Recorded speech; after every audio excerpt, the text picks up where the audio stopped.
Hi friends, మీరు కూడా ఇలా పొంగిన పూరీలు తినాలని అనుకుంటున్నారా? అయితే ఫస్ట్ ఎలా ప్రిపేర్ చేయాలో చూద్దాం. ఫస్ట్ నేను గోధుమ పిండిని ఇలా జల్లించుకున్నానమాట. ఇది ఒక పావు పిండి అండి. ఆ తర్వాత ఇందులో టేస్ట్కి తగ్గట్టు ఉప్పు వేశాను. ఇందులో 1 టేబుల్ స్పూన్ నేను వామ్ని కూడా తీసుకున్నానండి. ఈ పిండిలో మీరు వామ్ని కూడా 1 టేబుల్ స్పూన్ తీసుకుని ఇలా క్రష్ చేసి వేయండి.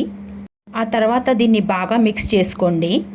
చాలామంది ఇందులో నూనె వేడి నీళ్ళు కలుపుతారు, కానీ నేను అవేమీ కలపను. ఇందులో నేను ఓన్లీ మజ్జిగనే కలుపుతున్నానండి. మజ్జిగను కలిపిన తర్వాత ఈ పూరీలు చాలా సాఫ్ట్గా అండ్ మనం అనుకున్నట్టు పొంగుతాయండి ఇవి.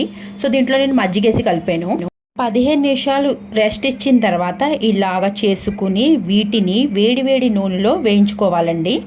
ఇలా వేయించుకుంటే సిమ్లోనే పెట్టాలి, ఎక్కువ హైలో పెట్టకూడదు మంటని. సో సిమ్లో పెట్టిన తర్వాత ఇది ఇలాగా పొంగుతాయండి, చాలా బాగా పొంగుతాయి. ఎందుకంటే మనం మజ్జిగ వేసాం కదా, సో దాంతో ఇలా పూరీలు భలే పొంగి బాగా వస్తాయి.